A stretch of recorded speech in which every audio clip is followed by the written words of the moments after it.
and the image that I have on the screen, right? Everyone can hear us, so welcome everybody. We're gonna get started in just a moment.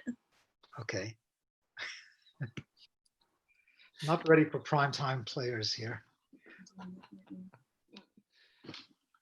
Just my face and Joe's face and the image that I. Okay, so you guys can get started. Thank you. Wow. Hi, invisible audience. I'm Art Spiegelman. The other mug on the screen is Joe Sacco. And we've been planning on giving you a talk with slides about Joe's new book and his work more generally. I'm assuming if you're here, you know who Joe is and probably who I am as well. Otherwise, why would you bother with all this? But I just had too little time to prepare either to know, the dog ate, or two cats rather, ate my homework. And I never had time to figure out how Zoom works. And there's a way that's more mellifluous than what we're doing now, but it's not working. And I also didn't have enough time to really read, assimilate, and totally absorb the book, although I've read it and looked at stuff. And what I have to work with now are slides that Joe transported to me and that we're using to talk with. So Joe, this is your brand new book. I think yesterday or today is the day that it entered into the world like a newborn. Is that right? That's right. Hello, everyone. Nice to see you all. Yeah, this is the new book, Art, Paying the Land, about time I spent in the Northwest Territories in Canada. I went up the Mackenzie River Valley and went up to a bunch of communities, met Indigenous people, the Dene people up there, to talk about resource extraction and to see what Indigenous people felt about that. The book became a bigger project than that, though. So that sort of gives you a basic idea what the book's about. It's about Canada, it's about Indigenous people, it's about the Northwest Territories. What possessed you? Why didn't you wait for Canada to be at war with the United States and do another war report? Well, I wanted to get away from war. I wanted to do a book about climate change, but I wanted to sort of look at it a bit obliquely, not so directly. And I thought, well, climate change obviously has to do with resource extraction. And where are resources extracted? It's always the peripheries. It's always, it seems to always affect Indigenous people around the world. And at first I thought I'd do a comparative study, maybe do a look at different Indigenous people in different parts of the world and how they're dealing with resource extraction. But when I got to Canada, I realized that story itself was pretty big. And, you know, originally this started as a magazine piece and it simply had to grow because I was just learning a lot, really a lot about colonialism and many other aspects of the story that I hadn't really thought about before. Well, what's interesting to me is that you found this thing. It takes you years to do a book. To me, it seems very quick, but it took you 4 years to draw this thing, or 4 years to research and draw it, one or the other, right? Right. Which research and 4 years total. I mean, I took 2 trips up there, and then of course you're writing, and as you know, you kind of chain yourself to the desk and see where it goes. And 4 years total. For me, 4 years is enough to do like a title page. But here, what's interesting to me is you calculate that you're working on something that is not like what people usually consider reporting, which is you go out, you come back, you file a story, and you move on to another story. Here, you're going to have to live in this world of the Dene Indigenous people and the world of colonialist encroachment onto native lands and so on. And so you have to choose subjects that can withstand a long time of development. And here you hit pay dirt, because although right now I think everybody's thinking about COVIDs, about Trumps, about party politics, as well as Black Lives Mattering. And here you found something that actually is crossing through all these things, but will be, if anything, as the world ends, this will be right on time, because it's about global warming, it's about violation of people's rights and of our planet. And that makes for a rather rich and complex subject. And what's astounding to me is you have something that I feel is just resonant and dealing with all of the above. It's dealing with the Indigenous people of Canada and what that means and who they are, because you really are good at allowing us into your interview subjects and learning to know them as people to a degree. Finding out what their situation is, and more dramatically to me than anything is what, okay. In the beginning of the book, we get to see the primal myth underneath this entire story, not myth in the sense of false news, but in terms of what underlies the Dene people's view of the world, right? And it's where you find yourself in a circle. So the narrator, who we'll meet in a page or two, is being born in a kind of moose skin boat and being pulled out into this world. And then there's this splendid several spreads, like 6 spreads, that give you a sense of what that world is. So I'm showing these as 2-page things at a time, because that just blew me away when I saw it. First of all, I got to understand just how exponentially great you've gotten from book to book, and finally landing at this place that just seems so consummate to me. You know, these complex panel layouts that allow us to really enter into a swirl of how the people live, how they fish, how they hunt, what their lives are like in 40-degree below weather as they move through their planet. And it builds to being something where you get to see that this is a community where people have some degree of individuality, but they're totally interdependent. Like, this is what the Dene say they've lived from time immemorial, from the very get-go, right? And we're meeting this guy. I don't know if the arrow shows up on, does it? It does, I think, yeah. Okay. So It's tell Paul me, Andrew. yeah, Paul Paul Andrew. Andrew, was he one of your key and first sources as you entered into this? No, he wasn't one of my first sources. I talked to a number of Dene people about living in the bush. I mean, people your age and people my age in these remoter places would have spent at least part of their childhood living in the bush.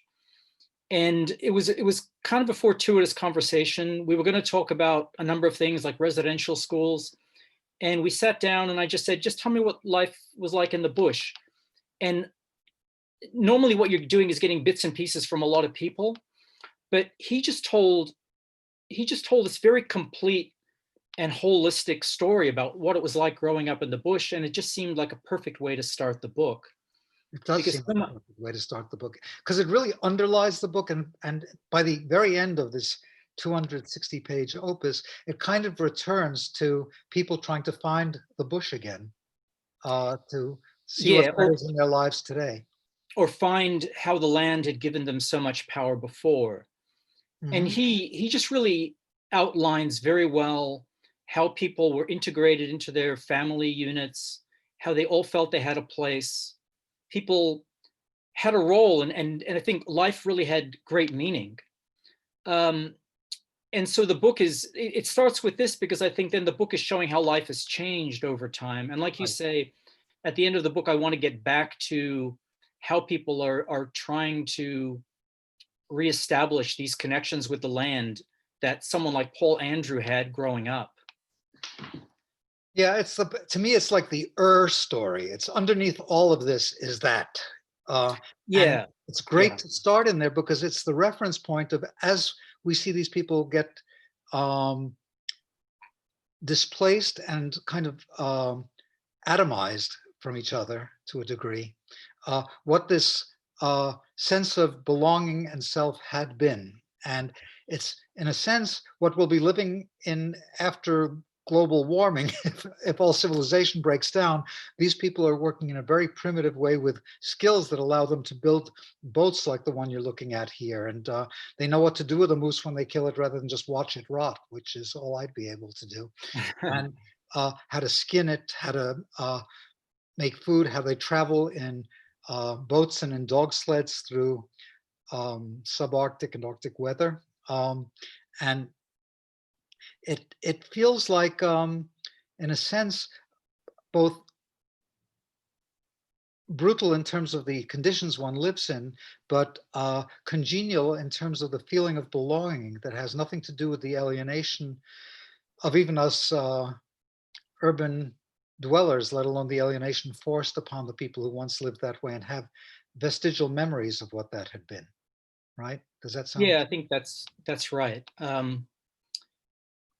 What I'm trying to do here is really establish sort of the strength and the power of those communities at their best. I think the life was difficult for people like you and me. I mean, it's quite foreign to be up there. I mean, it's incredibly cold, and not everyone thought fondly of life in those days when it comes to sort of the very difficult times. Well, just getting anywhere takes weeks, and it's 40 degrees below seems to come up It's often as it's weather certainly report. right. It's certainly difficult for me to imagine in a way, but I think the land really defined people there, living with the land, not living against the land, And defined people. what does paying the land come from? Could you indicate This was a more great about the title? expression. This was an expression that's indigenous people use. I learned it from a guy named Frederick Andrew, who's related to Paul Andrew here, up in a lovely community called Toledo. And when an indigenous person, when a Dene person goes into the land to hunt, they're about to put up a tent, they're going to cross a river, something like that. They give the land a gift. I mean, the way I understand it, because I think obviously a Dene person would be much better and more eloquent in describing this, but the way I understood it was the land is something that you approach not as something foreign to you, but as something part of you, and you're bringing a gift to something. It's the reciprocal nature of the relationship they have with pretty much all things on the land. And And so when I say, what are the gifts that they give? well, they can be something very small. Frederick Andrews said like a tea bag, a bullet, something like that. And it's you sort of establish that you're there, basically, is how I understand it. And then you can sort of deal with the land. And the land, I think to Dene people, isn't just the earth. It's the animals, the rocks, the trees. It's the land in total. And it includes them. That's how I understand it. That sounds like what I absorbed from. So what you understood, you were able to communicate to Well, total I'm glad. And Nomad. that's because I had very generous people like Paul Andrew explaining this to me in his way. One thing that's nice is this, I checked, they're not identical, but you're really watching Paul in real time talking to you from spread to spread, page to page. And what comes around it and through it is this feeling of the ground, the land that it's all taking place on, which is from time immemorial. They had to make huts of some kind. They had to dry meat and fish. They had to know how to carve it all up. And what I really love is it's about, I mean, this chapter title was called, I don't want to go back at this point, but I had notes on it in my other. You find yourself in the circle, I think it's Yeah, called. find yourself in the circle. And then here it's literally that thing we were seeing for several spreads is now circling this white ground, let's call it, this white space in which the narrator as a young person is there. So you find yourself in the circle. And for me, that was very somehow eloquent and poetic to see that layout happen. Now, what am I looking at here? This is them in This their. this is a story by a priest named Rene Fumelot, and he was telling me about how he left France as a young priest and came to the Northwest Territories, and he obviously really fell in love with the life there and the people. He learned the language, and he was describing what life was like, how people cooperated. Here they were fishing, drying fish, and the whole community was involved in all these sorts of activities. And so in a drawing like this, I'm trying to convey a lot of the different aspects of what people do. It's sort of informational in a way. You know, you see people fishing in the background, you see what their tents look like. Now, since you never got to see this, how on earth did you even figure this out? Or is this just a work of science fiction? Well, there are archives in Yellowknife. Hmm. There's a museum there, and the archives can be accessed online. So that's what I did. I went through a lot of the old photographs from the 20s to about the 90s to show what these sort of fish camps looked like. I also bought a bunch of books that had good photos. So from those, I was able to establish, I hope, some of the reality of what life was like and how people did things like dry fish. And You with know, some not of these people you were interviewing, you got to show them the pictures and saying, did I get it right? Did I get it right? well, Paul Andrews' case, yes. I mean, I was able to get that particular chapter. That was the chapter I was the most worried about because it was something I hadn't It's seen. so sublime, man. I don't know how to say it any other way. That opening section really brings Thank you you. into something that then you get to, like I say, atomize. You get to see all of the pieces and how they are still cohering and how they've fallen apart. And I love these, like, you are definitely not afraid of hard work. These images are hard won. Um, it's not like a bunch of close-ups of Batman and then getting to see sweat coming off of his mask or something, you know. Um, so one of the dilemmas that comes with this kind of working, your background is as a journalist, and you say when you approach these books, you approach them first as a reporter, trying to gather and cull all your information, and then present the information and the interviews and synthesize it all. And one of the problems that that brings up is, what do you show? You don't want to do this like a Jules Pfeiffer strip with different heads uh, and balloons until the whole thing is narrated and somehow you've just wandered through this static thing. So when we were talking about this briefly yesterday, you were talking about, well, yeah, you know, this way I can give the information. I can show the maps. I can show the flag of Canada and what's the second map here? Northwest Territories flag. Northwest Territories, and introduce these notions of conflict.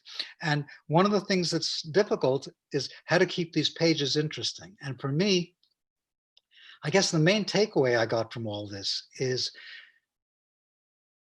in the earliest books you did, like Palestine, you're Mhm. kind of a character in the book, and it's almost there for just to remind you that there's a character in the book who's doing the interviewing.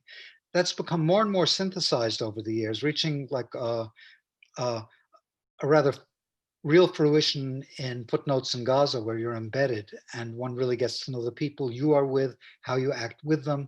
Here, it's a little bit less so, but what I feel all the time now, this is the point I was trying to get to, is you are a character in the book in the sense that you're the one making these decisions. I'm going to show a map here. I'm going to show the flags here.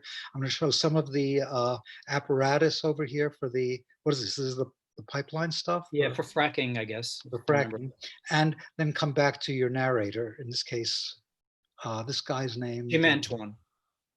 Okay, so all of these are decisions, and as one enters into the book through that lens of being aware that the decisions are being made, the book takes on a new dimension, because you've got all these other three dimensions of trying to diagram and show the spaces, the people, what they're doing when they're telling you things, your trip with your sort of guide who helped you get up there, named Sauna. Shauna. No, she Shauna. wasn't a sort of guide. She was a a guide. guide.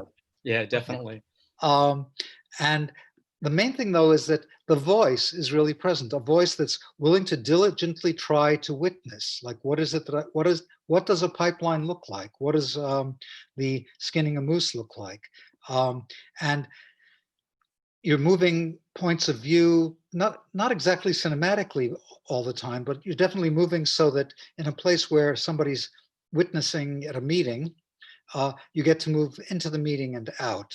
And one of the things that you and I had for a moment when we were talking is, I said that your attention to costuming is very strong, and that you really had an alternate life as a fabric designer, you know. And it made me think that when I was reading the book talking about your presence in it, when you're not wearing 20 layers of clothing, you're always wearing the sweater that's in the bottom half of that page. And to me, it's a character unto itself. It's a sort of a psychedelic pattern that really does represent a very warm knitted sweater. And Well, you know, as I told you, my mom knitted that sweater, and it was really warm. I wore it every single day. It was so warm, and it's sort of a tribute to her to try to draw the sweater accurately. You know. because the other things at least are patterns that are relative, checkerboards or a sign on a sweatshirt, an image on a sweatshirt, or a pattern. This one is an entire obsessive engagement. So I figured, before I asked you and you told me that your mother made this, I thought either it's something you got in a flea market and really hated but got used to, or it's something you had a great affection and deep connection to, because it always like comes out as part of your character when you're talking to people. Definitely the other thing deep I'm seeing affection part. But Definitely the deep affection part. yes, here I'm looking at this other picture where we're now in a section that's starting to describe. It's not chronological, but it's when we really start learning what's been done to these people as they get dragged into land battles with Canada, who's going to benefit from this fracking and other extractions, and the results of it, which tends to be major substance abuse and disintegration of people and personalities. And here, one of the young men says that one of his closest friends had tried to commit suicide twice before, and he was out drinking with some pals, then wandered into the trees and shot himself. Tom and his father were the first on the scene. Now, one thing, this will come up again later, is I feel like I'm in very ethical and moral hands, because if you want to show somebody suicided, you could easily have a head with brains spilling out and blood all over the place. And this is enough to show them discovering him, and their eye pans up toward the person that they know. But you've just shown enough to show that it is a suicide. And that's a kind of discretion that's estimable in this book, because one does get to feel these people, and it allows them to happen. Here, there's a page where you're showing a kindling competition. Is that right? Well, this was in Fort Simpson, and I think it's a way that there was a jamboree there, and the community organizes this competition of wood chopping, axe throwing, all kinds of things like that. But I think it's a way of trying to keep up bush skills or promote bush skills. A lot of things that people have tended to lose over time. So in this case, this was whoever got their tin of water to boil first won. And so it was a number of groups, and I sort of wanted to show. I had a bunch of description at the beginning, but then I thought, with drawings you can take things out and leave. If the image can speak for the words, you always just leave the image in and take the words out. That's how that's my rule of thumb.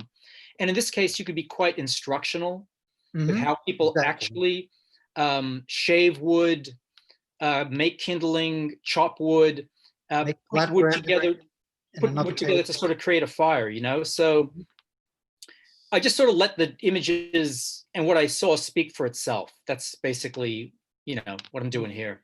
So that thing of instructional resonates for me in my one really extended attempt to do this, in which my father in a death camp has to get out of this tin shop where the person is treating him very abusively, but he's in a work part of the camp, and he finds out that the shoemaker had gone, and he says, "Oh, I'm a shoemaker too." And the capo says, "You look more like a tinman to me." He doesn't know, but that's the way he was petitioning in that office. And he had learned some things when he was hiding in a shoe bunker that had the manufacturing of shoes going on. So he knew, the guy says, "If you're really a shoemaker, why don't you fix this?" And then he knows how to do it, and he explained it to me. But I am totally incompetent, not just at skinning moose, but at fixing shoes. And so I had to find an old shoe repair book so I could show that and stop for that as a way of displaying. One thing that I did rather differently than what you've been doing is I didn't want to show in any case where my father's voice would get lost. So I had to work this out as being interesting, but always with, I ran to the capo in charge from all the shop. And then the page ends with him turning to me and saying, "You see, it's good to know how to do everything." It's good. I have no idea how to do anything, but that's if you know how to do everything. But that kind of allowing the story to have that aspect of showing how things are done is something that can happen in this kind of comic.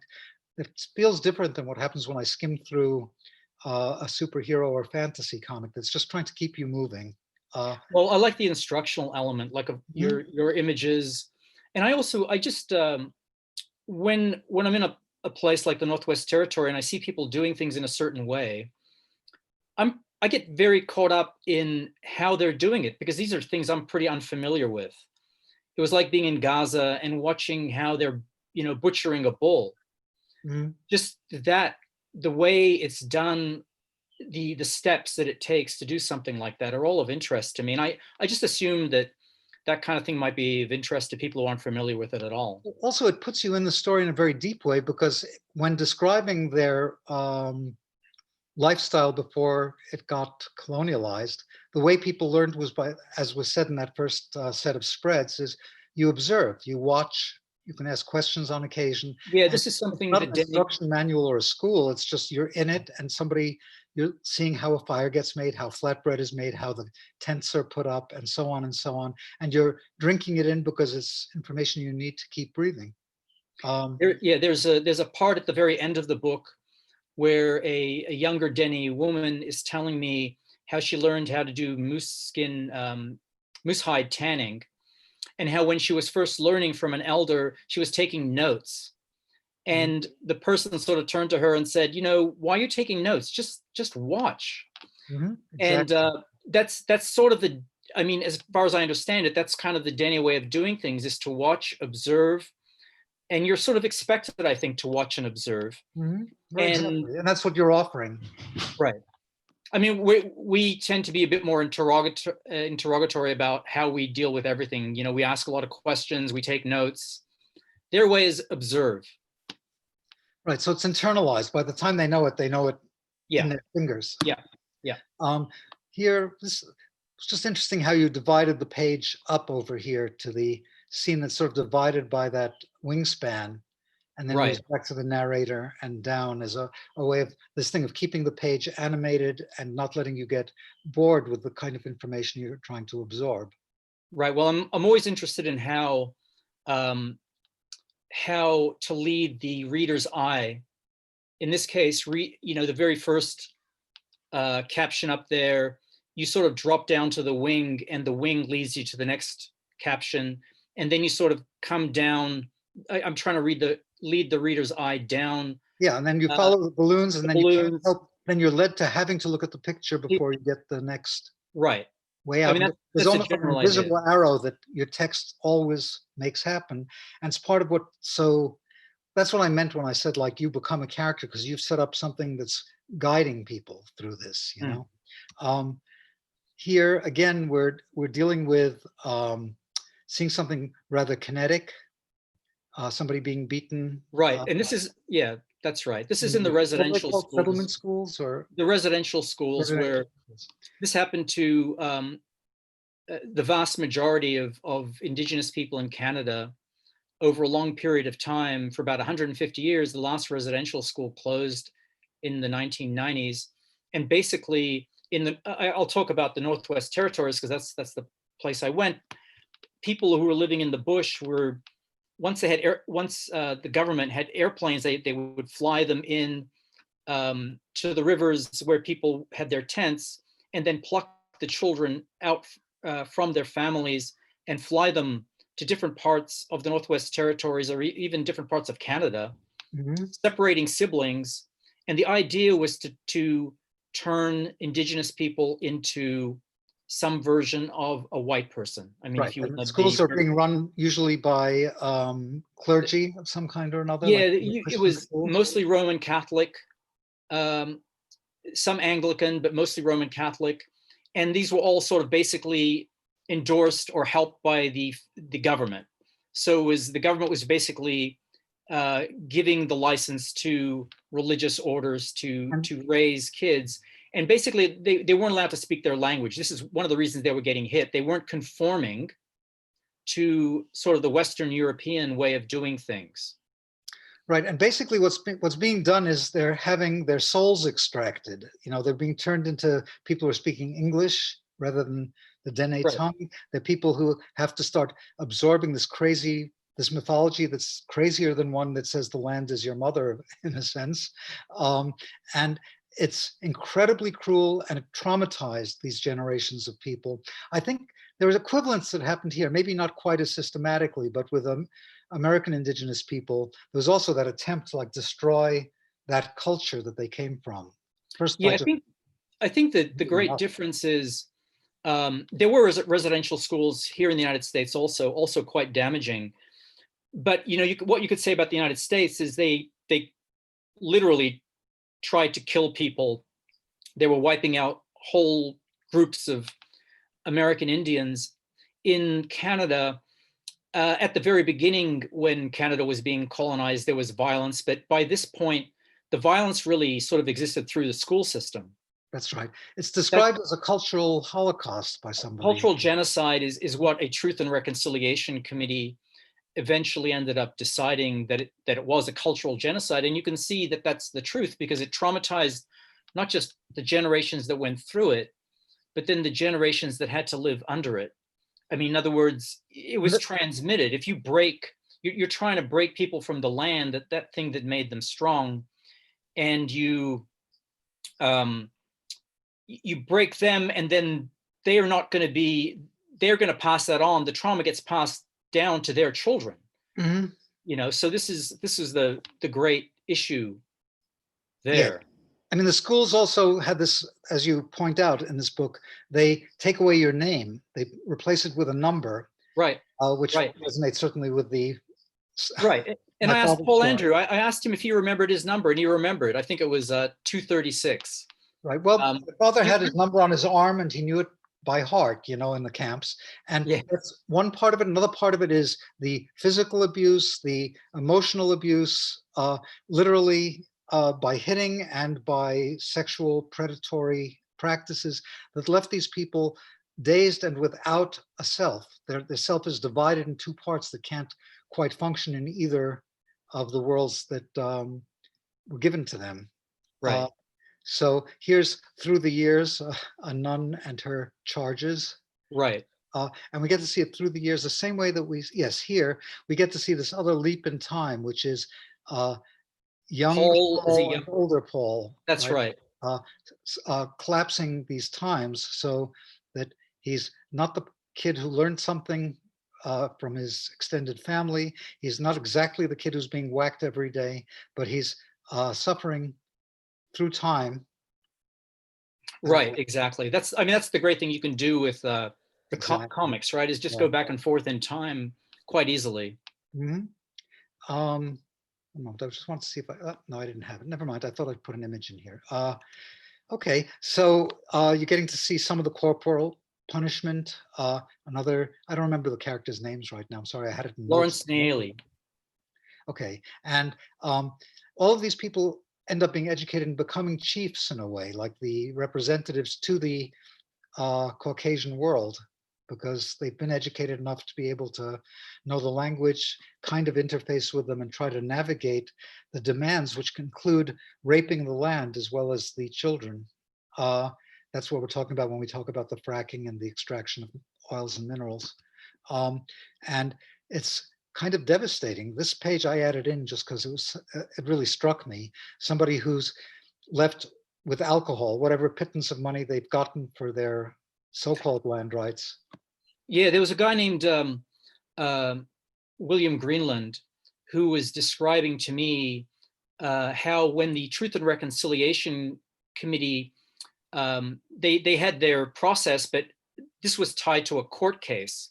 And in the end, there was a settlement where survivors of the residential schools were given quite large payouts in some cases. And if someone had been traumatized and had become an alcoholic because of the trauma to self-medicate, suddenly they were given a whole bunch of money. And as he said, some of the people never were able to deal with their pain, and they just sort of drank themselves to death with the money. So, now, oddly enough, whatever the differences are between America's form of destruction and Canada's, both are very effective at just turning people into like drug addicts and alcoholics. Yeah, well, if you want to destroy culture, you know, there are different ways of doing it. Right. Then here we're talking about how it's passed down from generation to generation, because the people who had been given that kind of schooling, which consisted of sexual and violent abuse, doused in alcohol leads to these adults who've been thoroughly traumatized without having even to go to the school. They just get it now through family cultural Right. warped transmission. Here's another case where I really admired the way you showed this without showing it. Like if S. Clay Wilson or Robert Crumb were required to show sexual abuse in a family, it wouldn't have been this ominous shadow that actually is very resonant, because there's things you really can't show in a way that doesn't make it just a violation of the person again. You know what I mean? Right. No, I agree with you. Without I agree with you. going into this other symbolic way of doing it. Then, yes, your joy of riding finally in a skidoo. Skidoo, right? The Yeah. skidoo, right? Uh, I mean, I obviously had to put in some adventure in the There it Northwest is. It's- Territories. So I found I wasn't sort of having enough adventure in a way. And so whenever there was an opportunity to just get out on the land or do something like this, you know, I jumped at it. And of course, Shauna was the one who had the wherewithal to drive a skidoo. I'm very bad with this sort of thing, so I just let her deal with it. These sort of drawings were kind of really a relief. I really like drawing sort of the natural stuff, Mhm. going into across a lake that's covered in snow, that's iced up and covered in snow. That Also, stuff is really allowing a sort lot of of this fun. to happen in relatively long shots and overhead shots is a way of like looking over the shoulder and spying in on what this is, but acknowledging a distance while you're doing that, which I found kind of exciting. Here's somebody who's been interfacing with the Canadian government and trying to find out how to like build up a tourist industry or work. Yeah, he was the Stolfus Jumbo, and he is chief of what was called Trout Lake at the time. Now it's I might get the pronunciation wrong, but I think it's called Samba Cay now, the name of the community. But we just came to a point where we couldn't go any further. He wanted to show me where some oil wells had been capped. Hmm. And I stepped out to take a photograph of him like cutting these brambles, thinking it was great, man versus nature, but that's exactly the wrong lesson Yes, nature to wins. have. Let me And this see. is also Trout Lake, and he's just describing. I had some people there describing how the community was built up. It was one of the last places in the Northwest Territories where people came out of the bush. The last person came out of the bush around the Trout Lake area in the 1970s. Wow. Okay, how to build a house. Extra pics. This is the part we didn't go through together, but there's some Okay. more images here. And one thing I really liked was the way you're using text. First thing I noticed in earlier books was you'd have long text for what would be in a comic, but you'd set it in a very narrow column. Right. And that would allow it to be there without being as oppressive as Right. Little Orphan Annie, where you'd have a 2-inch high balloon and then 2.5 inches left for the image underneath, let's say. But also to use it as the guide, like as he's talking about the old ways, we lived a simple life. Now we have telephones, electricity, and all that. And you get to see hands which had their ancestors' hands, which were able to do all these aforementioned activities, like build houses, make flatbreads, skin mooses, geese. And then you get through all this, and it's like the circle that's around him is a different circle than we met in the beginning. That's interesting. I hadn't thought of that, but I like that. I hadn't thought of that. That's good. But it's there in the hand thinking, not literally, but in your hand thinking, you're trying to find ways that keep all this coherent, I believe. I wanted him to be surrounded by those things that in some way he finds, they're useful, but he also finds, I think, a bit oppressive too. Mm-hmm. I just found that really kind of amazing. And well, let's see. I want to skip to certain ones. So why did you focus so much on the hands throughout the book and here as well?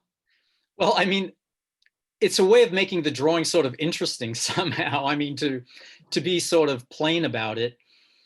I really wanted to, with this particular character, Harry Deneron, who was chief of Fort Liard at the time, I wanted it really to be a a chapter where we're really in an office most of the time. Mhm. So how do you make sort of a conversation with someone in an office interesting?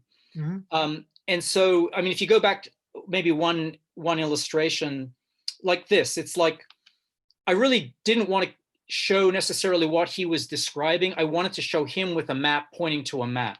Mhm. So it's just a question of how you put the images, how you vary, where you are. Is he close? Is he further away? Then just going to the hand. Mhm. And so it's Well, the then, challenge I give to myself, every day when I'm trying to do something like this. do you write everything out before you start drawing? Like, do you know what's going to be on a page? I know what's going to be on a page, and something I do that's kind of maybe a little odd is I write out all the captions as I'm going to have them, like all those little squares and the balloons. I write them on a piece of paper, then I cut them all out. I put them on a page, and before I start doing any composition, I see where I'm going to put the words. Where the beats are. Yeah, and then I sort of build the images around where the words are. That's really good and really interesting. And again, these things are so kinetic on every page. They're really your guide, whether you're showing things that are out in the bush or in a room. And I kept thinking, I mentioned it yesterday, I kept thinking about Chester Gould's Dick Tracy, that Right. is drawn very diagrammatically as opposed to your attempt to give a real drawings that have verisimilitude. But it's all filled with arrows and fingers pointing at arrows that are pointing at wristwatches, that Right, Apple right. watches Avant la Lettre and Dick Tracy. And then going back to these scenes where you're really able to like get this overview. And again, I mean, I'm trying to be really informational. Like if Yes. someone's talking about tanning moose hides or scraping here, scraping the fur off, I try to find information as much as I can about that so I can draw it as accurately as possible. But because you're getting us involved with you and with the people you're talking to, it doesn't read like a very boring class of comics that used to exist, which was like your friend wire rope, how Right, how right. it's mined and put together and what its great uses are and the pain of that. It's more like the joys and pains of the people. It's really kind of beautiful when you have talking about the caribou Right. and what they were like. And then when you come to the close up of the narrator, he's like one more caribou. He's part of that system. Well, he referred to people of the North as caribou people. Exactly, So, and and that's that's his literally main what you're concern. showing. Yeah.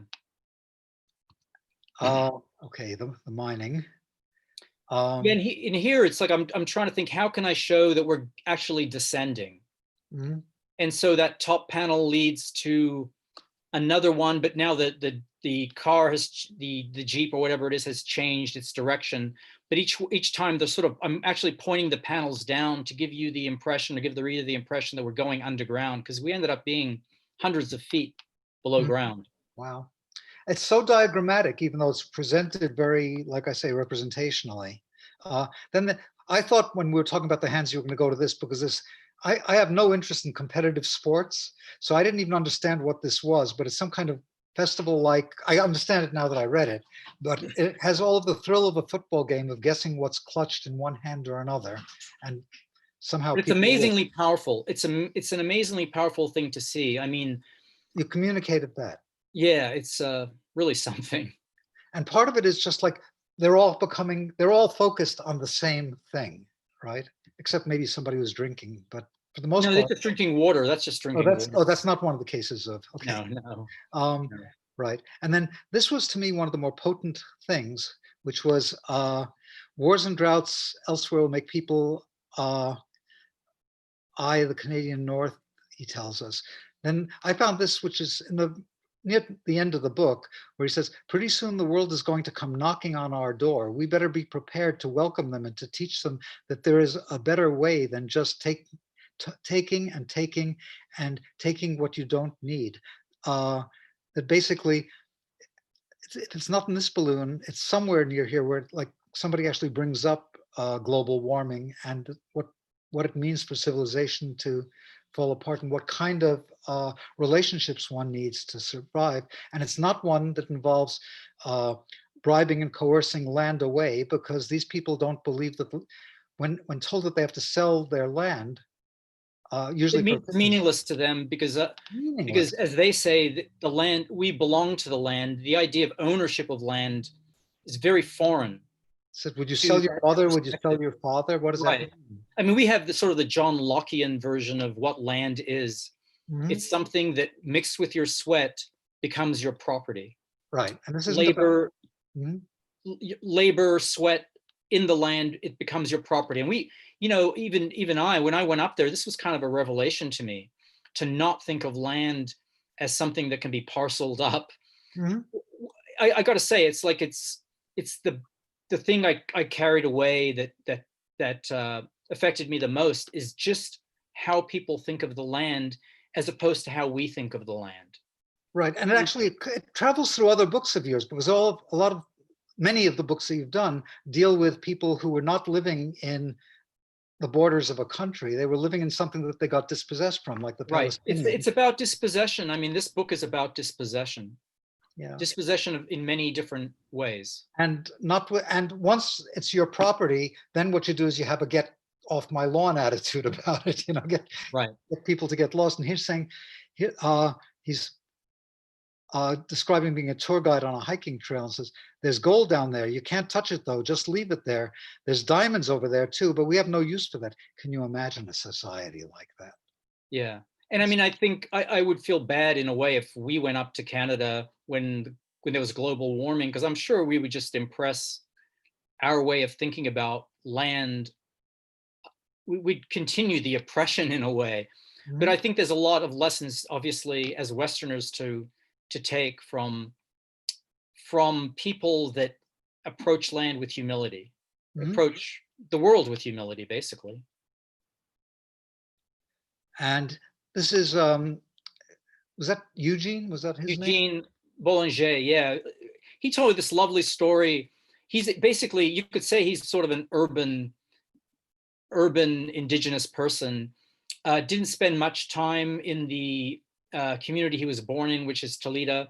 And when he finally started reconnecting, he went out on a hunt. I mean, a lot of younger people try to now become engaged again with the land by learning how to hunt, learning how to do all those things that used to be done quite naturally. Mhm. And he told this beautiful story about how he shot a caribou, and before he started working on it, he could hear the stream rushing by. He imagined all his ancestors walking over the same rocks, all the caribou that had been there before. And he sort of described how he felt like an obligation to protect this environment. I mean, because it was a way of sort of connecting the ancestors with the future generations and the responsibility he felt both to his ancestors and to the future, Mhm. which is very different from the way we tend to think of things in the West. We don't think very far into the future. Well, I think there's a 0.01% that's thinking about how to drill holes into the land in order to put bunkers under it and let them Right. live after they've despoiled the surface. Right. So sorry, I have to go back if it's not, yeah. Where he's describing it here, like what it means to like deal with his animals in the way that his ancestors had. It's such a feeling of wholeness. I never feel as connected to anything as I have being up there, connected to the land, connected to the souls of people who haven't even been born yet, connected to the souls of my ancestors whose names I don't know, but can feel around me in those moments. Wow. And I think I focused on that because that was the part that stirred me. But there's so much information that's so difficult to communicate, like exactly how these people got gypped out of their land, which Right. treaties were made and broken, and Right. how they worked, and how alien it was to be given $5 for your mother, basically.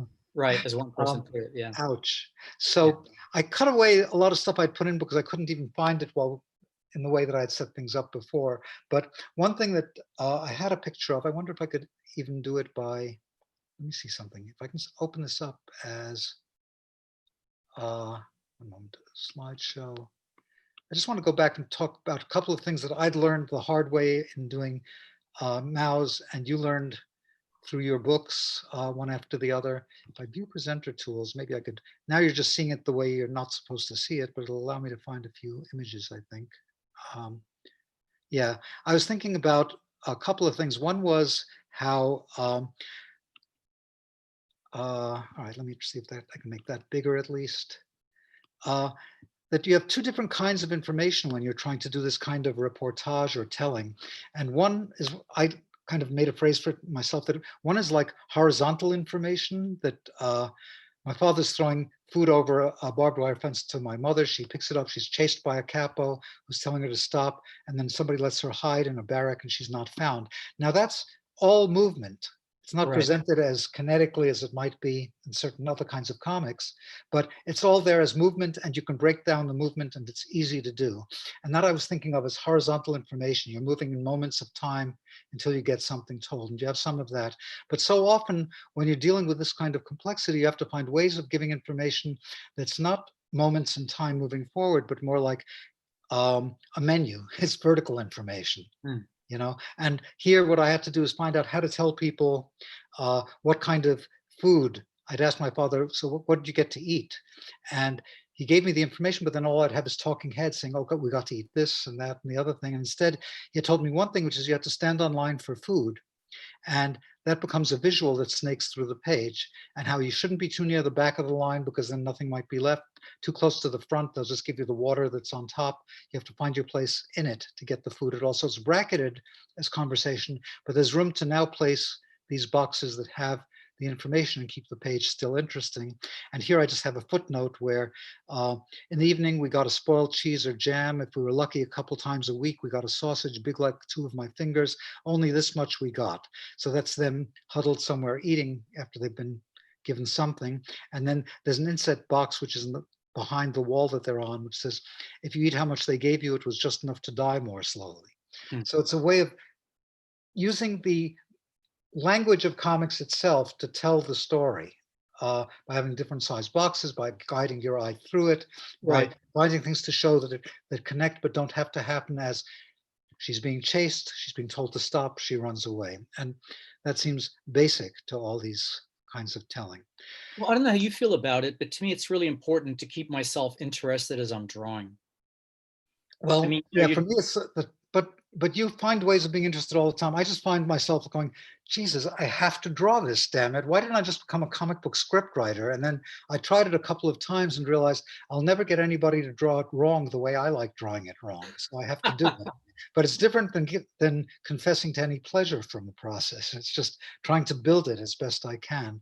But it's part of that language. It's the joy of being able to express something in a language that has an intimacy that you can't get from, well, even documentaries, let alone prose. Yeah. I Phew. mean, Um, every media has its strengths. I guess every medium has its strengths, that's for sure. yeah. So I brought more slides that were an overviews. Do you think we have time to do it? Like, help me out as my co-host here. It's now 8:04. We have till about 8:30 or so. Yeah, And we want to give we at least can go 15 into, we can go into some of the other ones too, Okay, sure. so if I can figure out how to escape this and close it, I'm still on screen sharing, so you'll get to see me sub-vocalize while I try to find what I need, which is, move this over, yeah. So this was to try to give some overview of how these things work, and that was part 2. So this is built from various comics presentations when you're trying to give it more of a sense of how this worked. Let me do something else here, which is go select all and then hide slide and select all. Sorry, folks, this is me not knowing what I'm doing well. And now none of the slides will be hidden if I can. Yeah, okay, good. Can I So point now- out that this is the second time I've ever done Zoom, and the first time was yesterday with you. So Okay. And I've been a guest on a Zoom call where people are just talking in a room and heads get bigger and smaller depending on who's talking. That's easier than this. This is a whole other layer of technology that I prepared for, but wasn't able to make work for this, where I could look at things and have notes below the pictures and know when I wanted to skip a few pictures where I could go next. But here, we'll just put this now into slideshow. okay. Is this now working again? Oh, wait, I can move this over if I know how. Yes. Just to the right. Okay. And now, okay. So these 2 pages I asked to see because I don't remember ever reading this. This was something that was ultimately included in a book about collections of there were collections of stories that had appeared elsewhere. Right. This was from, I think the current incarnation is, it's called Notes from a Defeatist. But when I started doing comics, I was doing a series called Yahoo, the Okay. old floppy comics. Now And these one are of the these are a couple of pages about your mother's story. yeah, this was I did a whole story about my mother growing up in Malta, where I'm from, little island in the Mediterranean, her experiences in the war, being bombed by the Germans and the Italians. So it was it was pretty much the first time I took someone else's words and tried to turn it into a story. And in a lot of ways, I'd say it was very formative Mhm. for that reason, because I wasn't inserting myself into it. It was just her story. And I had to ask her a lot of visual questions. And I Mhm. basically learned to draw from my mother. I used to watch her draw. And so I would ask her, can you draw what it looks like in a shelter? Can you draw, what this coffee maker looked like back in those days? And she could do it. She could actually make these representations for me. Wow. Well, what's interesting to me is how fully formed the vision is from early on. You've gotten kind of more consummately skillful in doing these things, but basically it's always there as a feeling that you're really showing what you can understand of what's been described to you one way or another through reference and through having a ghost artist like your mother was, I suppose. uh, so this is part of that same Yeah, sequence. same scene. There was a German plane that strafed her. So I'm trying to show what she was doing. And I remember quite well. She told me the story a number of times. And when I had her write it down for me so I could actually get her words right, she told me this part where she had picked up her school bag and thrown it ahead of herself so she could get up to it and throw it again. I mean, sort of this nonsensical thing to do when a plane is strafing you, rather than really trying to find shelter in a way. And someone pulled her over a rubble wall. Now, she wrote it down for you, but you'd heard the stories many times before, including when you were interviewing her to do this. And then you got that last version. Is that what you used, or where's it? Yeah.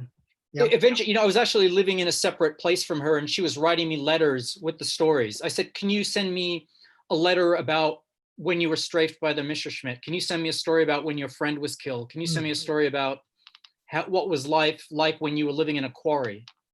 And so she would just write these letters. I'm sure I have them still. Incredible. This actually echoes the act of transmission that happens in your new book as well. Essentially, stuff is transmitted to you, and then it's your job to make it manifest. Right. That's right. Now we're back to your older days.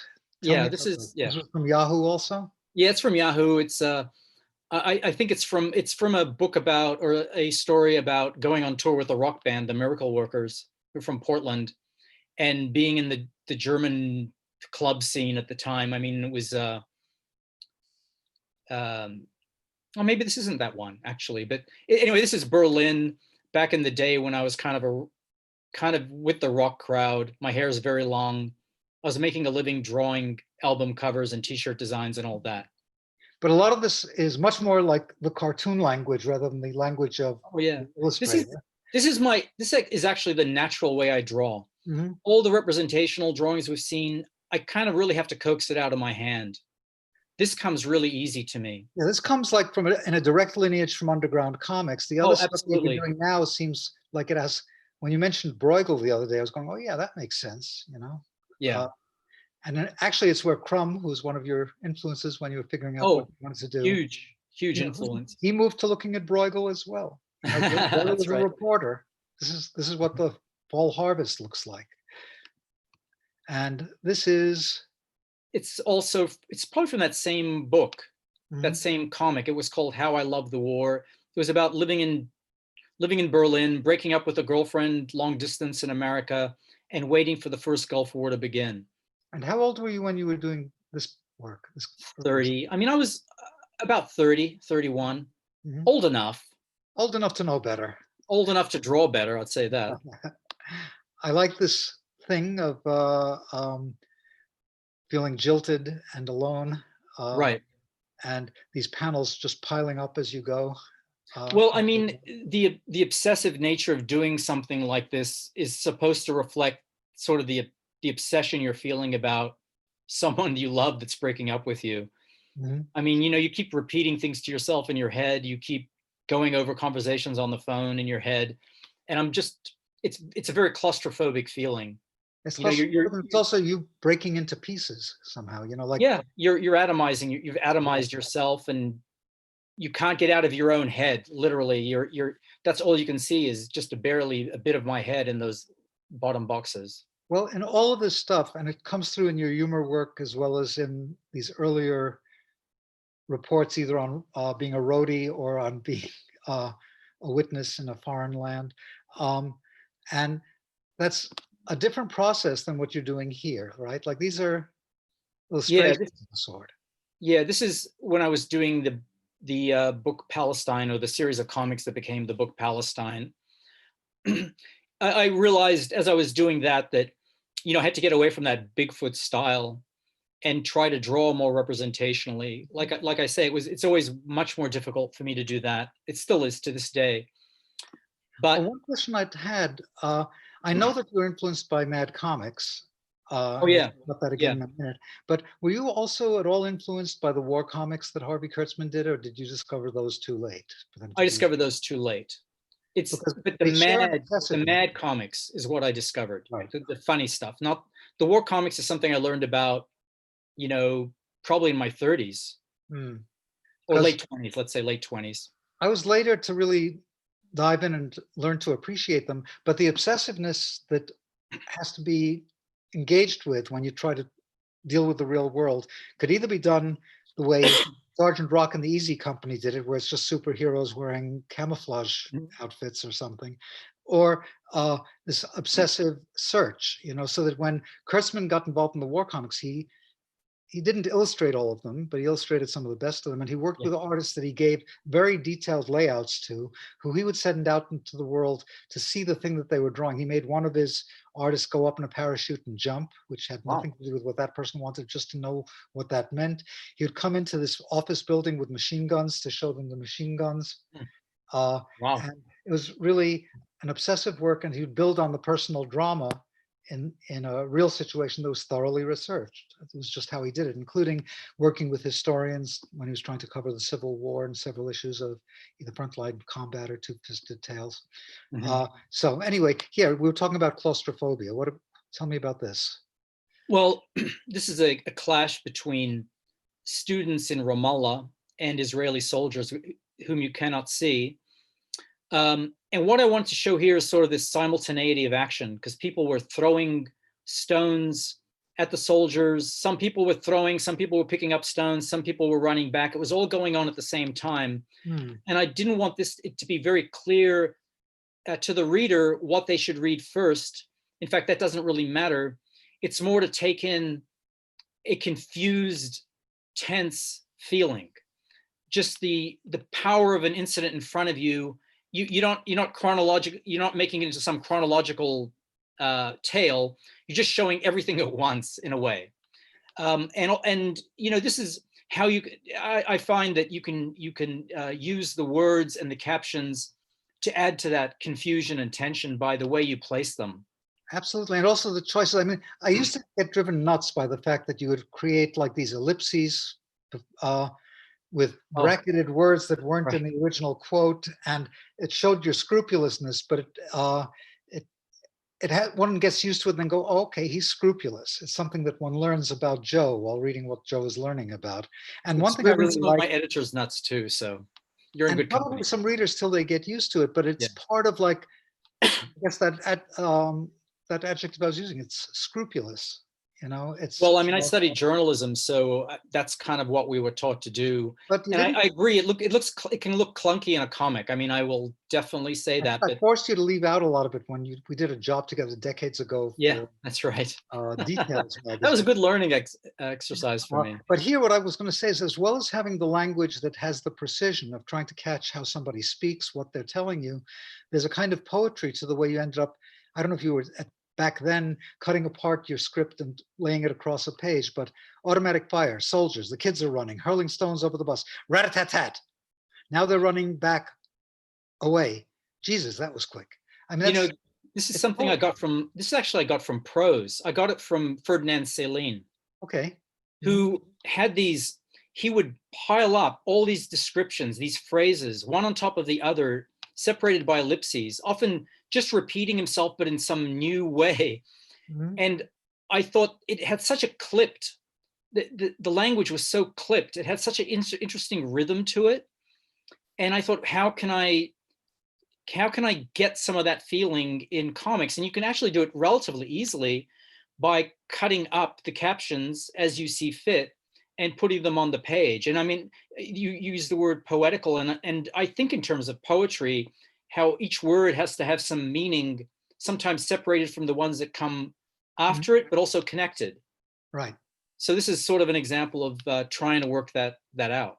Well, in Harvey Kurtzman's war comics, sorry, because I go back to what I know, but in the war comics, what he did was all the words had to carry beats, and he didn't want the panels to change in height. So you divide his page into 3 tiers, and then he'd have the caption running across the top. But if he had a caption that was 4 lines long, all of them would be 4 lines long, so that you would stay within an image that stayed the same. And if there were no words, he would just leave the panel the same height as the others. And it allowed him to create a kind of rhythmic way of telling, because Right. everything had to have about the same number of beats in order to happen. Now we go to silence. What's Because happening? sometimes silence conveys, I mean, you don't want to interrupt the drawings with words, because the words convey, the pictures convey what you want to know. They do, although, like I said, in Mao's, it was necessary for me to let you know that I was always an intermediary, that Right. it wasn't my language, so I can show things, but also had to try to keep captions present. There's only one picture in all of Mao's that has neither a caption or a speech balloon. Oh, wow. It's the only one. It's when I'm talking to my shrink and he tells me, uh, oh, maybe people just need a newer and bigger Holocaust. What's the point of telling such stories? Just maybe they need a newer, bigger and better Holocaust. And I say, well, yeah, like Beckett said, every word is a stain on silence and nothingness. And then there's just a pause with no balloon, nothing except the 2 of us sitting together. Mm. And then me saying in the panel after, on the other hand, he said it. And then immediately, without missing a beat, my pal, my shrink, says, he was right. You should draw it. You should draw that in your book. So I left it silent for that reason. Now, what this has to do with what? Photo reference? Yeah, I mean, this is basically, yeah, showing those are the images, some of the images I took with a camera on the left, and so how I would convert that into something I'd seen but hadn't photographed, which is the kids roaring down this hill with those sort of jerry-rigged tricycles, I guess they are. Mm-hmm. Yeah, that was wild to see. That's the Garage the book, right? That's the Garage the book. And again, you know, it's trying to get information about what a place looks like, what the toys are of the kids, how people transport the wood, what the haystacks look like, how people wash clothes. There's a lot of informational stuff, you know, I try to convey. This is from The Fixer. Just a scene of, I was told to walk to the Holiday Inn, which I did, but I knew the front line cut through the city, and I knew it was very close to the Holiday Inn, but I wasn't quite sure. And I just remember there was no one else in this scene and just silence. And again, one of those scenes that I described with words, but then took the words out because I realized the drawing itself conveys, convey that. You don't want to tell people it was silent. But I'm going to move along because we're going to finish in a second, sure. Move to questions. But I think the consistency of how these work is something. Now, this is from Footnotes in Gaza. And basically I'm drawing, this is basically the exact same place with about 45, 50 years separating them. So there's some element of the building on the left, that little window at the front there, that's in the, yes, that one in the next page over, that window there. So that's being built up. Wow. over time, the refugee camps in the Gaza Strip were built. I mean, people built into the alleys and into and up because they were contained. The Israeli authorities Oh. wouldn't let them build beyond that, so they built up and into the street. Yeah, this is just from stories that I've done over time. This was about speaking to Chechen refugees. A lot of these start as some of these, like the new book that you made, start as magazine assignments. Is that right? Yeah, that did. The Paying the Land started as a magazine assignment, and I realized the topic just needed much more than what I'd gained in the first trip. This is magazine that some of these are magazine assignments. Some were excerpts in books. Mhm. This is again going into the past and showing what had happened to people in the 40s under Stalin when they were taken from their land. Again, always about dispossession and sent to other parts, Siberia, for example. I mean, one thing that comes through in all of these things is that there's a history behind something, and you're giving that, and you're also having a present tense. And it's, maybe we even covered this a few minutes ago, the idea that comics are good at that, at being able to juxtapose different time periods in one. Oh yeah, yeah. One thing. And I think it's because the same hand draws the past and the present. Mhm. That's what I think it makes it makes the past and the present seem quite organically linked. Yeah, you know, I remember when I was working on Mouse, I was wondering if I should do the stuff in the past in gray tones and use 2 or 4 colors for the conversations with Vladek, and it just created a rupture that it was wrong, you know, like the. Yeah, because actually that history matters now. I mean, his past and present are intermingled. That's how I think of the sort of Never thing. passed. I think that was Faulkner who said something like that. Hmm. Wait, let me move on a bit. Now these are, this is what I was looking for. This is from the project you did with Chris Hedges, right? That's right, with Chris Hedges. This is Camden, New Jersey. And I did some comics for this book where we interviewed some people and he would just say, why don't you take this story, basically, and I would turn that into a comics. But in some cases, I just did illustrations to show what a place looked like. Mhm. So there were some sort of illustration assignments, which were interesting things to do. Well, and ultimately it was a good use of you, because I wouldn't have read a book of Chris Hedges' reporting probably, but I got to really admire it through that book. And I got to learn a lot about Indigenous American Indians and their substance abuse problems, about Camden, New Jersey. And it was like these dispatches from the sore spots that have now in the past few months become giant fissures in our fabric. Yeah, right. So these are illustrations from that. This is Pine Ridge. This is West Virginia. Coal trucks coming around the corner. It always felt quite precarious.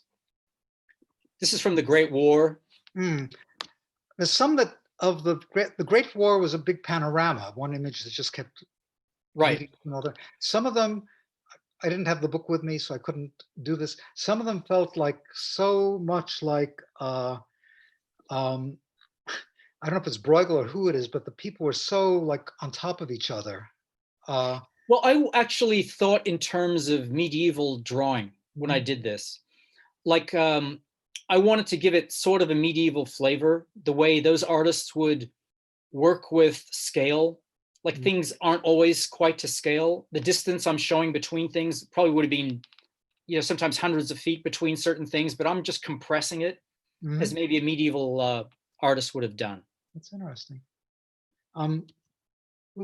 Now this is, wait, I couldn't stop the show until I at least gave a plug to your proudly worst selling book ever. Worst selling book in my life. I think once Fantagraphic sent me a check for 6 months royalties in North America for $17 for this book. I love this book. I love it too. And part of it is that one gets used to something that happens in our media, which is, well, now you get a choice of Fox News media or Rachel Maddow media, but basically you're given a worldview and it's reiterated and repeated and everything comes through. So anything that doesn't come from that ping pong match between these two worldviews has to be lost. And the fact that you made this book at a time where Obama is president and a lot of people I think even now, a lot of people would be grateful to even to have that demon back than the one we have. But to think of him as demonic was not part of the discourse, except from the people from the far right who had their own demons to offer you. And the idea that you have basically this is my name is Barack Obama and I approve this message. Nixon, one of the greatest villains of our Hall of Heroes as president, Right. is in there. And I just found it so interestingly disorienting to be given a fresh point of view on. I remember having cried when Obama was elected president. The symbolism of it was very strong for me. I did too. I did too. And then I think at some point I'm talking to my friend who's very wise and said, well, you might as well be moved now because get ready to be disappointed by him. Yeah, and it didn't take long.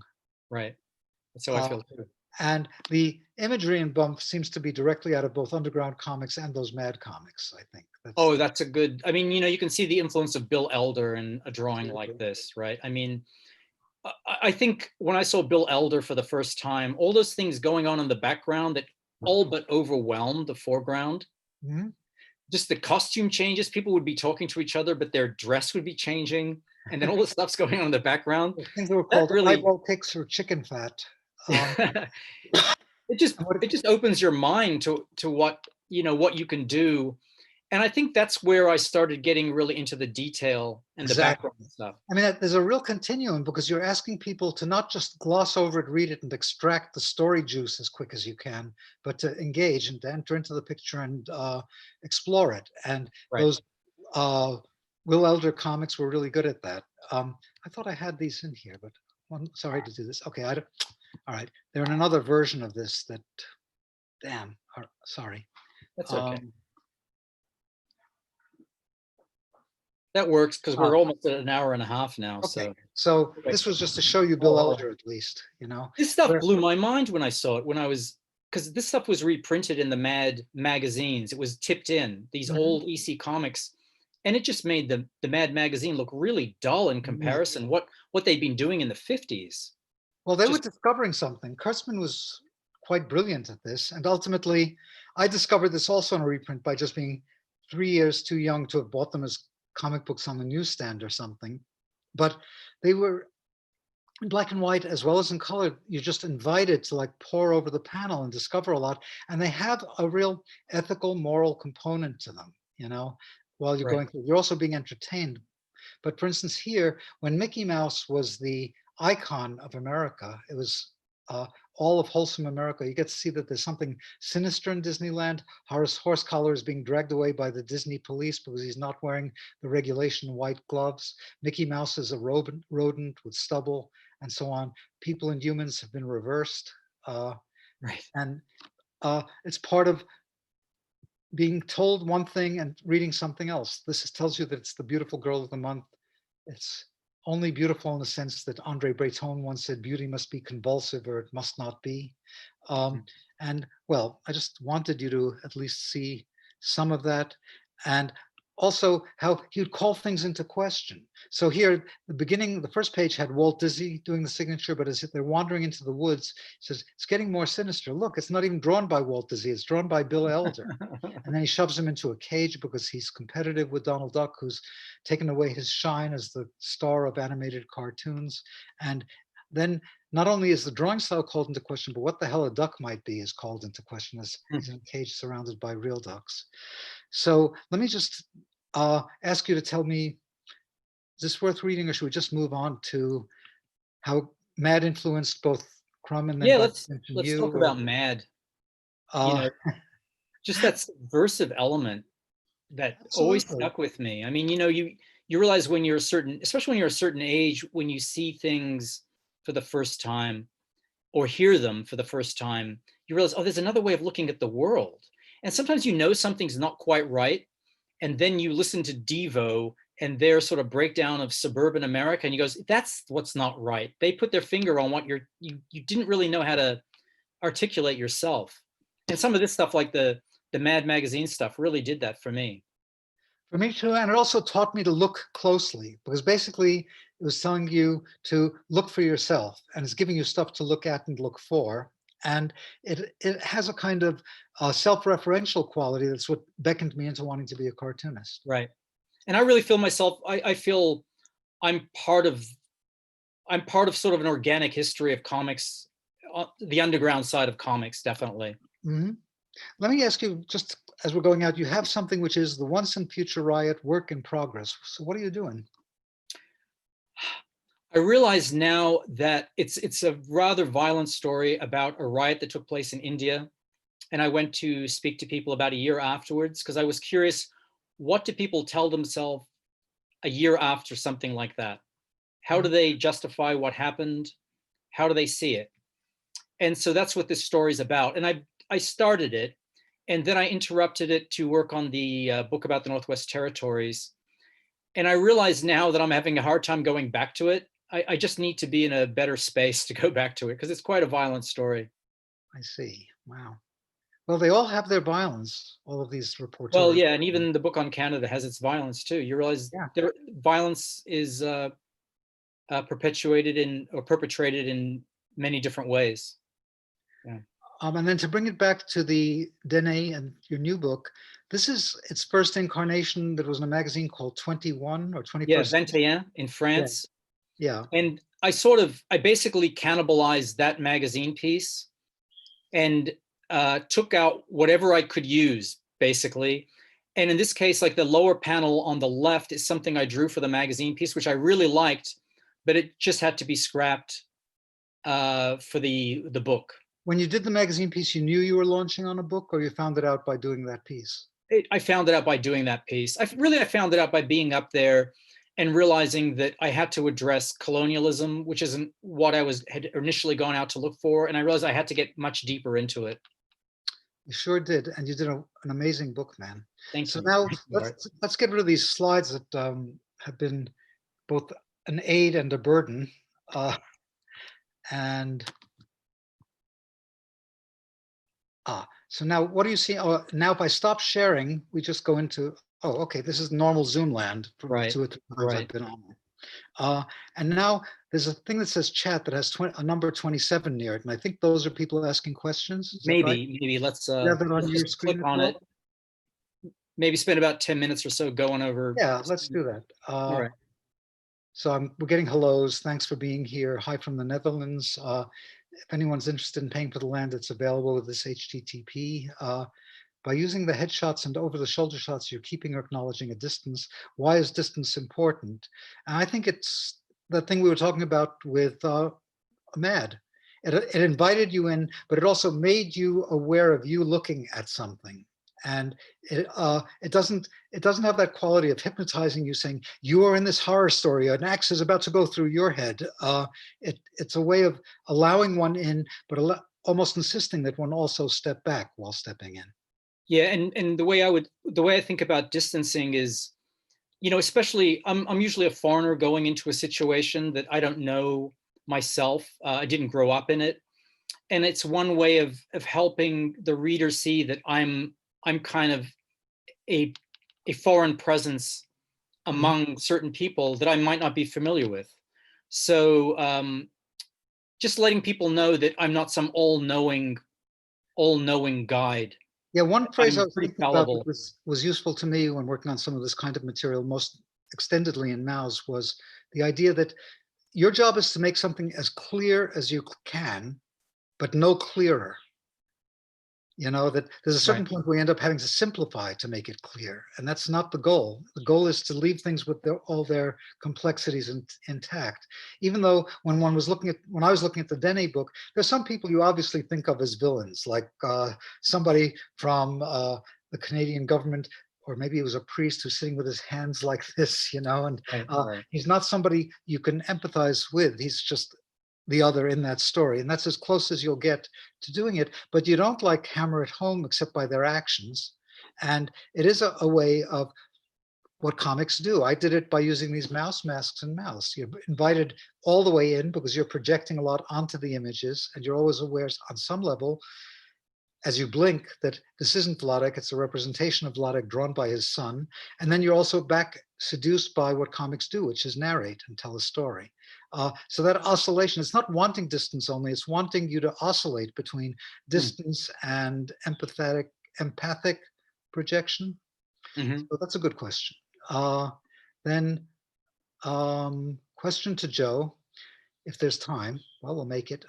I'm not going anywhere. You going anywhere? No, I guess not. Actually, I am going somewhere after this, but okay. Art, early in the conversation noted how what you are doing is different than a typical reporting and moving on, mainly because you stayed with the community longer. Can you elaborate on that data gathering approach of immersing yourself? How close are you involved in a community? The sweater seems to be a giveaway for keeping some distance. I think in this book, I went from community to community. So I don't think I could say I was immersed as I have been in other situations. That's probably why you don't see me as much as a character in a way. I just realized the book had to be told from a Dene point of view. Mhm. I wish I could have stayed longer, but I wanted to get sort of an overview of different communities. At some point on this, when I was going to take the second trip, I thought I would go to the community of Trout Lake and just stay there and tell the whole story of the Northwest Territories, basically through one community. But it was wintertime when people could actually drive out of the community. So a lot of people that I went to see just had left. They had taken the winter road out to go somewhere. So I very quickly had to sort of change my plans. And that's sort of, sometimes you have to sort of think on the fly, and that's Well, what that's why I happens think, in this case. I see a kind of movement from the early books where you come in and it almost feels artificial. Like I went into a tent and I had some tea with these Palestinians. And then 20 pages later, you're having more tea with some other Palestinians. And it's a way of yanking people's awareness that you're there as a reporter into the story.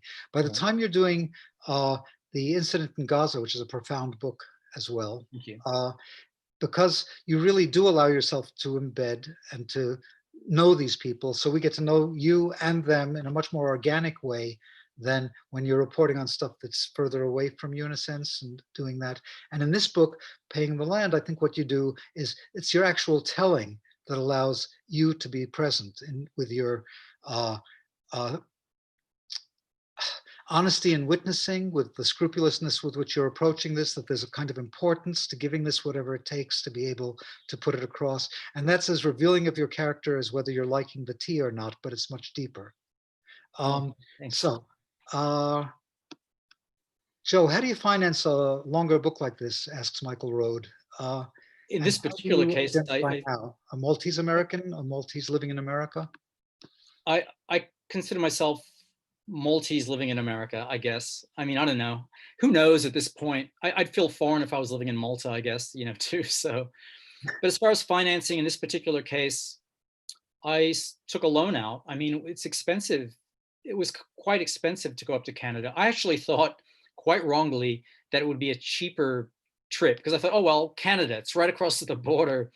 But to get to remote communities, and just to get all the logistics figured out, it took some money. Let's say that all the trips take some money. I mean, you get a book advance, and that certainly helps. That certainly helps. But the book advance can never really get you more than a year's living, a year and a half's living. So you have to sort of rely on royalties and things like that if you have them. Do you It do, was you really don't do tough. that much freelance work, do you? Just like taking on. I can't. It's very hard for me to do freelance work. I'm such a bad illustrator. It would just show. Anything I do that is for money, you can just tell someone's doing this for the money. It's just trying to get through it as quickly as possible. Well, I used to like find that there was an inverse ratio of how much people are willing to pay you and how uninteresting the job is. It's Yeah, that's often very true. Yeah. Now from Doug Latino, we're starting to see art come out of the events of 2020. Joe, have you been moved or propelled to think about stories from our land of the strange and oppressive, our equal the world? Yeah, but again, I'm trying to do something that's a bit more oblique. What I'm working on now is not journalism. It's my long promised and long threatened book about the Rolling Stones, which actually will bring in a lot of what's going on in the world that I don't want to approach journalistically. I want to be really free to say what I think and what I want to say. So I'm trying to get to some of the things you might be hinting at, and just in a new way. And the dedication shows. I mean, that the fact that these, if they make money, it's a surprise. Mouse has certainly made my life a lot easier, but when I did it, I thought it wouldn't be published except self-published in my lifetime. And then yes, Advances helped other books happen. And I've also taken things as gigs that then turned into something I got engaged in, like, Right. and then it just became a book. Same as what you did when you took on hardly a commercial art assignment to work for a magazine that allows comics to explore what they're able to do besides tell jokes or Right. escapist stories. Right. Okay. It looks like, unless more questions have come in that I'm not finding, I think. Thanks for the nice comments, everyone. I appreciate this. And Yeah, yeah, it thank is you. an honor to have Art interviewing me, I have to say. Well, We've been thank- friends for a long time. We worked on a story together for Details when you were comics editor there. And I remember Art sent my script back, I think 14 times. And, it was such a great learning experience to learn how to edit down something from Art. And even some of the drawings. I mean, you helped me with the drawings. You said, oh, you've got to keep the eye line the same from these panels. And you were so right. And a lot of these things that I've just learned to incorporate in my work going forward. That was a case where I just turned an idiotic gig into something that I really savored and enjoyed doing, which is when I'd been working for the New Yorker, I was supposed to also be a consulting editor with Tina Brown, but it came time to renew my contract where I was supposed to write, do covers, do interior pieces, and consult with Tina. And then when it was time to renew, they said to me, "It's very hard for you to consult with Tina when you won't speak with her." I'd get so flipped out by the things she was asking for.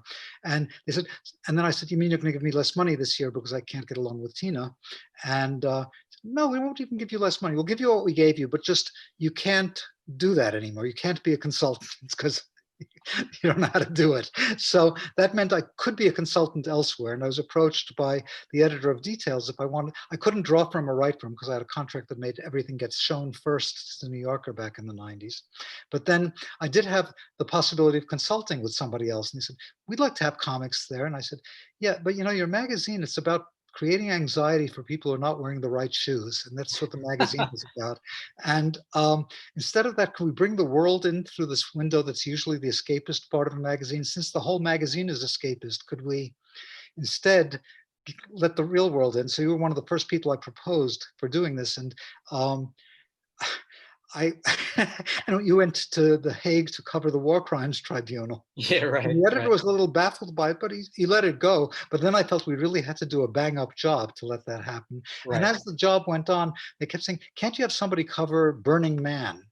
So I would do that. And the funniest one, the one that actually was one of the more successful consulting for the magazine section for the comic section of this magazine for a year or so, was, "You're going to have to cover sports." Now, even hand games among the indigenous people of the North felt too much like sports for me to actually want to dive into that thing. And so I went, "Jesus, what sport?" And then he listed a bunch of sports. And I said, "Well, can I pick whichever artist I want to do this?" And it was going to be for a summer or spring issue. So they wanted me to cover a surfing competition, which for me is like asking me to explain how to skin a moose before I read your book. But I could choose any artist I wanted. So I figured I'd choose an artist who knew less about surfing competitions than I did, or surfing. And it was Ben Catcher, who was, if anything, Perfect. a less athletic Jew than I, and knew nothing. And I said, "Would you take this on?" And he said, "Yeah." "Okay, well, we'll be sending you to Hawaii at least." And he went, "Hawaii? Why couldn't it be in Coney Island?" And then I'd have these conversations with him over the phone and say, "How are you doing?" He says, "I don't know. I'm trying to figure this out." And then after a week or so, he sounded lighter on the phone and he said, "I think I understand it now. Surfing is just an extension of the garment industry." And then he did the most whacked out surfing competition report anybody could do. I was delighted by it. And ultimately it was funny enough so that the editor was delighted with it as well. So it was a way of taking what would have been an insane job had I tried to do it properly, but it was great when I was able to turn it to my own needs. That's great. So Anyway, thank Okay. you all. Thanks for Yeah, thanks sticking with very us. much, everyone. Thank you. Thanks, Art. Okay, so if we leave, you and I can't talk to each other anymore, right? Well, we can talk on the phone, I think, but I Okay. think Lindsay will sign us off. Thanks for everyone for showing Thank up you. and Thanks for listening your to us. patience, and I hope we get through this really troubled time that neither of us are dealing with as the direct content of our work these days. But I think in 10 years, when it's safely passed, if we can still learn how to mix our own inks and draw on raw skins, we can begin to process what the hell's been done to us recently. Thank you. Thank you, everyone.